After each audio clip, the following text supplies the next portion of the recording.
Hey gang, have I got a treat for you today?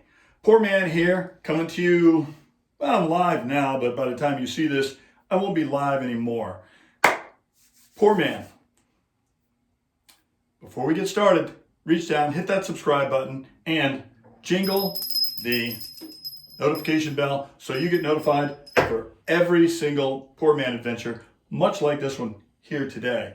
So I have got a real treat for you. And a real treat for me too. So I've got a guy who knows a little bit about bourbon.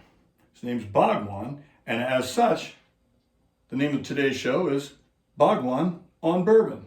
Steve, welcome to the show. Hey, thanks, Mike. I'm excited to be here. Nothing better than having an occasion to drink whiskey, but even better to talk about whiskey.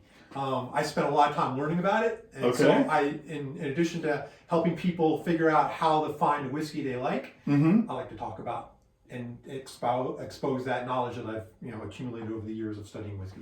So, and just so you know that this is not something that was thrown together, Steve and I did a lot of research last night, didn't we? We sure did. We did some research. We worked on these two. Didn't we? Yeah. And boy, did we. You can tell that there's some dents in the bottles.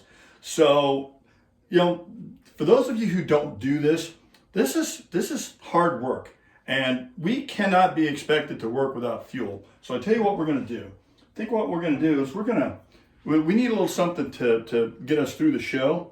Hand me that glass. We're gonna pour a little bit of this Uncle Nearest 1856, and that'll hopefully get us through the show. How's it smell, sir? Smells good. I've had this once before, and I like it, so I'm excited to be able to try this again. So, basically, tell me, what was your epiphany on getting into the whole whiskey thing? All right. So, I became of drinking age growing up in New Orleans, and at the time that was 14. And then at age 16, I was introduced to bourbon. And so the next 30 some years, when I was drinking something and I needed to drink something a little more sophisticated than beer, my drink of choice was either bourbon and water or bourbon and soda. And so one night I ordered bourbon and water, and the bartender said, instead of just grabbing the well bourbon and giving it to me, he said, "Hey, you want to try this new craft bourbon that I got?" And I said, "Sure." I tried it, and it was fantastic. I mean, the flavor was phenomenal. And then my immediate thought was, damn, I wasted 30 years drinking crappy whiskey.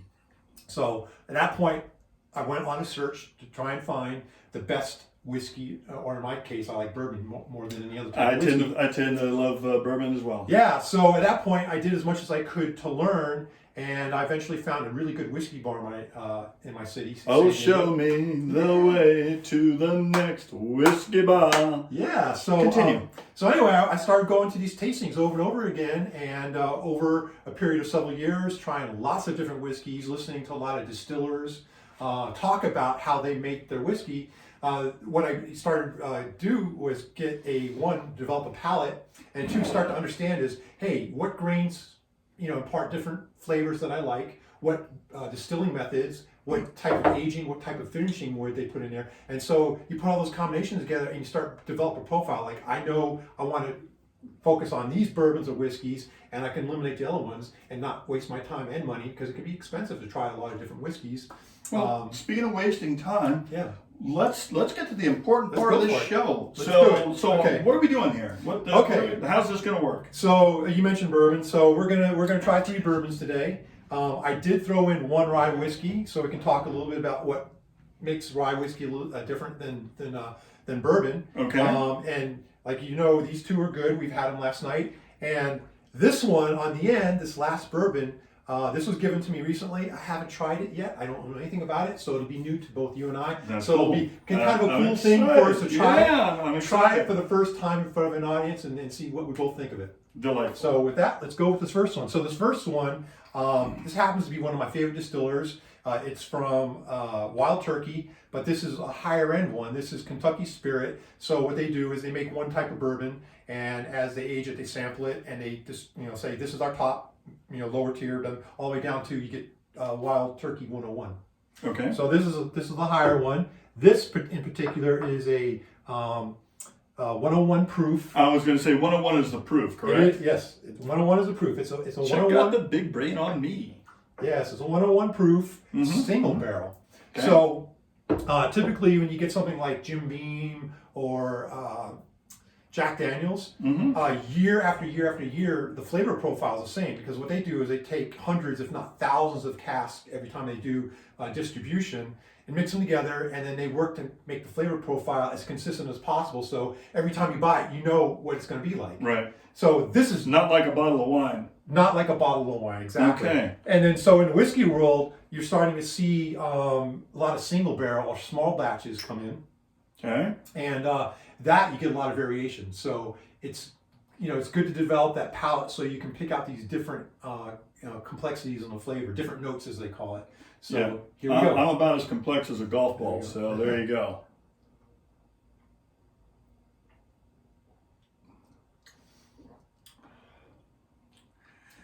Tastes just like it did last night. This reminds me of last night. It does. It very much does. Okay, that's delicious, and we already know. We already know that. I already know that. Now, I will tell you that this next bourbon that he poured last night, to date, is my favorite of all time. It was spectacular. Okay, let me get it poured and I'll talk a little about what it is. What it is. Okay.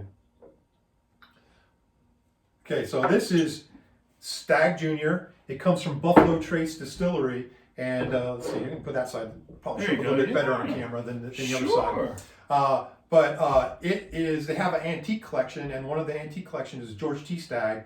That is a unfiltered, undiluted, comes straight out of the cask right into the bottle. They mix a few barrels together, so it's a small batch, and it's highly sought after. It's hard to get, and the George T. Staggs age about 15 to 17 years. This is the same.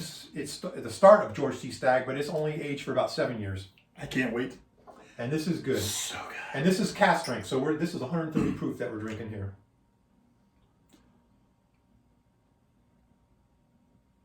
And for that, I mean, you think Still doing the research. You would think 130 proof would burn your nostrils, Yes. your ears, everything like that. Yes.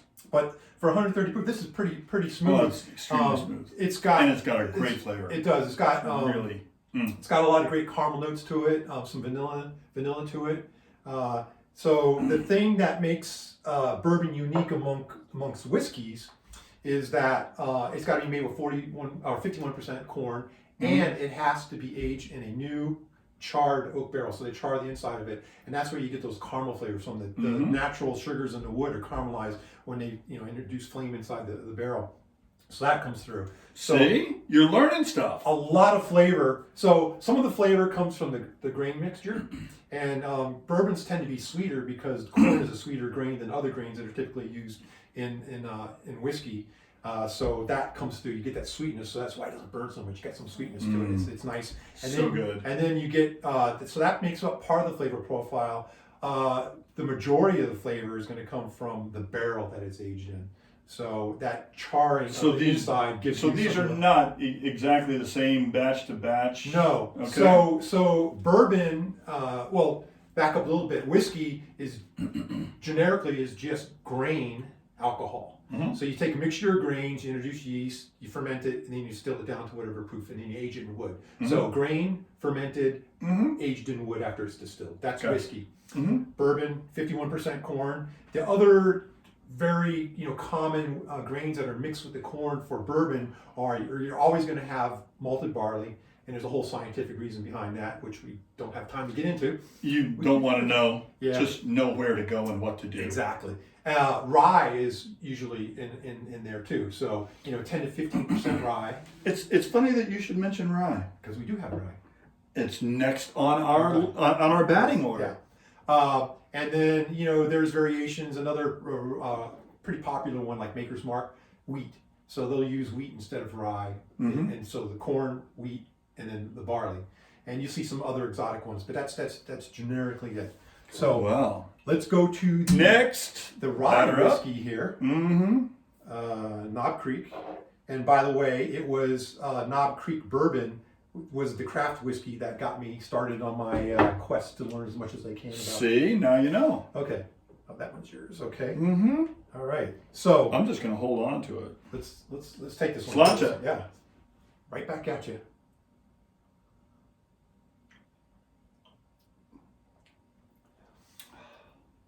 So what? I've had that before. You tell me what the difference between this and a bourbon that you pick out. So the taste is definitely flatter. Yeah. It's definitely there's not, it's not as robust.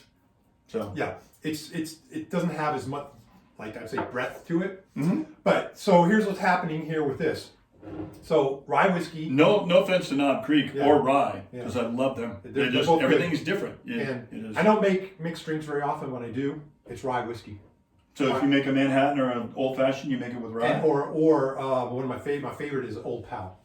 Okay. We'll do that later tonight. Okay. Great. Well, did you see my show on the world's greatest Manhattan? No. I Well, gotta go back and check that I out. guess Bhagwan's going to have to go back into my recent I gotta- history gotta and see the read it. world's greatest Manhattan that was Yeah, not made with rye. Yeah. But anyway, I'm gonna have to remediate. So what happens here is we're taking the corn content down from 51% to something less than that, Right. and we're upping the rye. Mhm. And the reason I wanted to bring this rye into a bourbon tasting is there's pretty much always rye in bourbon, and there are some brands that have high rye, so it's going to be more than 15%, and you'll start to pick up the spiciness. So what we get here is less sweetness and a little spicier taste to it. That's the Okay. rye coming through. So, but just be aware that most bourbon has rye in it, Sure. just in a small percentage. And then things like there's Four Roses single barrel. They have two mash bills. One's a low rye, one's a high rye. So if you know you like rye, yeah, you can go just for the pick, high rye. right? Yeah, and there you go. You have that. And this is why you tune in here to this show, to find out all these fascinating things. Now, guess what? The exciting The part. so he has never tasted this, nor have I. So Yeah. Yeah. Now, what I do know about this is that it's called Pinhook, and there's racehorses, and all the different types of whiskey that they sell. They have a different horse on there. They're kind actually of like Blanton's does with the yeah, cats. but they're actual named horses. Seabiscuit Yeah. and Secretariat. Yeah, so the guy who owns Pinhook owns a bunch of racehorses, and Don't spill it. yeah, he's from San Diego, but this is not distilled in San Diego. America's finest city. This is a sourced whiskey, so he doesn't distill it. He buys it from other producers. Smells sweet. And then he labels it with his label and distributes it. Okay. And so here we go. And so you had a friend that got you this, correct? Yes. Must be a friend who knows you well. Yes. Well, there you go. Every gift I get from that friend is whiskey. Good friends are good to have. Yes, they are. Okay, let's try this. Let's do this. Okay. And what's the name of this? Pinhook. Pinhook. Bourbon. Pinhook Bourbon. Oh my. It's got got a finish that goes on and on and on. You can't go wrong with anything on this table. But No. that's why you have Bhagwan. All right. So That's really good. I'm impressed. what's your friend's name? Sean. Shout out, Sean. Yeah. He likes your gift. Yes, I do. I didn't think it was going to be that good, but it's way better than I expected. Make sure you have him watch the show so he can see the shout out. Absolutely for will. Here's to you, Sean. Sean O'Shaughnessy. All right, so we have our wild turkey, we've got our stag, we've got our Knob Creek rye, and then we have our Pinhook over here. What happens now? So we have them all here. Yeah, so how do you want to? You're getting out of order, aren't you? Oh, yes, I am. Yeah, I don't do want to that. confuse that. That's Yes. okay. Typically when I do a tasting, one of the big mistakes I see people do is they get the first whiskey and then they start talking about it, and you're supposed to sip it while they're describing that whiskey. They'll drink the whole thing, and they'll get to the next one. I have no problem with drinking the whole thing, just so Me you either. know. But here's what the problem you run into by doing that is that you want to actually compare them back and forth. Exactly. And this is a good thing because this is a legitimate reason to have more than one drink at a time. It's The brilliant. whole purpose of my show is have more than one drink at one time. Must be those Navy days coming. Yeah, back. so if you drank the first one and then you're drinking the second one, you can say, hey, I like the first one better, but when you get to the third one, like, what are you comparing it to?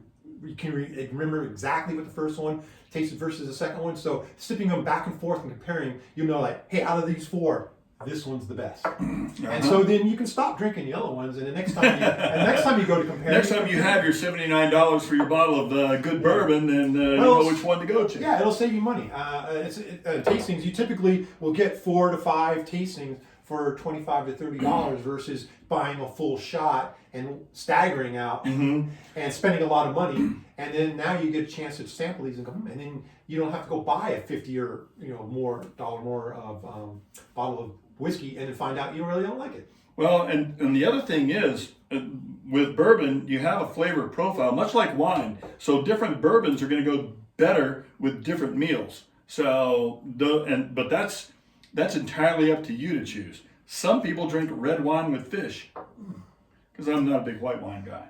All right, what are we doing? I just went back to the Stagg and compared it to this. Okay.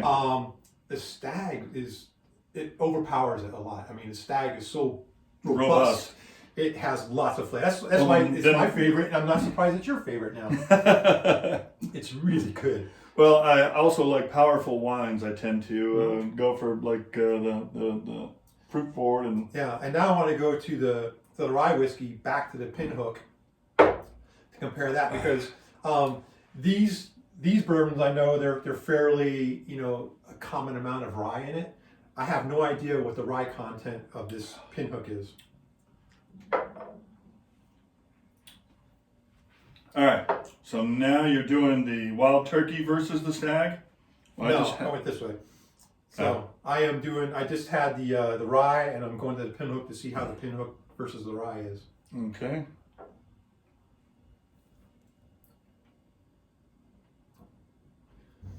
And doing that, the sweetness of the Pinhook really comes through. Okay. I can really detect that. I didn't detect it as much as I went from the Stagg to the Pinhook, but yeah, there's a significant amount of sweetness compared to the rye. Tried to go down the wrong pipe. Yeah. That's not good. And then back to the wild turkey. So now you just get to watch us drink. We're back. We had some technical difficulties, but here we are. We're kind of powering through. So the thing about bourbon is it similar to wine. It has a variety of taste profiles. Obviously not as great as wine, because you can get red wine and you can get white wine, you can get Chablis and bubbly. Bourbon pretty much comes in one sort of thing, but you can get it in different price points too. And so what are your thoughts on like price point versus a bourbon that might be good for you? Okay, so I would not automatically assume because it costs more that it's better. Everybody has their personal preferences. So I would say find what your personal preference is and find something that's close to that in a price point you're comfortable with. You can find something that's close to that at $50 to $70, or it might be, maybe you like it a little bit better, but it's $300. I would just go with the 70. Or maybe you like Jim Beam. That's good. That's good too. I mean, there's some good inexpensive bourbons. Sure. But like you and I both like this one because it's so complex and so robust. And I don't know why I like it. I just do. Yeah. My parents, they used to drink Guggenheimer. I don't know. You probably don't even know what that is. I don't even You know young what it kids. is. So it is probably it's like the Pabst Blue Ribbon of whiskey. And when they came to visit me in San Diego one time, I bought them a bottle of Crown Royal, and I made them each a drink. And they're like, "We'll be right back. We need to go to the liquor store." They went and bought themselves a bottle of Guggenheimer for, God only knows, it was $6 or $8 for a 750. But people's taste is people's taste. It doesn't, some people like ribeyes and some people prefer sirloin. It's just the way it is. So generally, you can get really good bottles of bourbon in the 50 to 70, and that's where I try to go. I'll splurge and I'll go up above $100 now and then. Mm-hmm. But typically, I like to stay in the $50 to $70 range. All right. And there's good selections. I mean, these two bottles are definitely within the $50 to $70 range. Mm-hmm. This one I had to go about $130 again, and this one, since it was a gift, I don't know how much it is, but I'm going to guess. Thanks, Sean. It's probably about $60. Okay. $60 to $70 range. Well, I think that as we close out the show, I'm going to close out with a toast with my personal favorite, and not to besmirch anybody else's. But for me, I really enjoyed the Stagg. Steve, I really appreciate you being a guest on here. And I'm glad I'm turning you on to Stagg Junior. Oh yeah, well I can't afford it. The But problem is I created another competitor because they're hard to get. another monster too. But at the end of the day, there's no recipes here. You'll have all the information here. I'll have all the bottles and what we did on the website. And you know the website, it's PourManMike.com. And also, if you hit this button right over here, you will instantly become a Pour Minion. That gives you a head of the line speed pass for each and every new PourMan adventure, plus some other cool stuff as we go along. So till next time, pour well, pour often, and tell them PourMan sent you.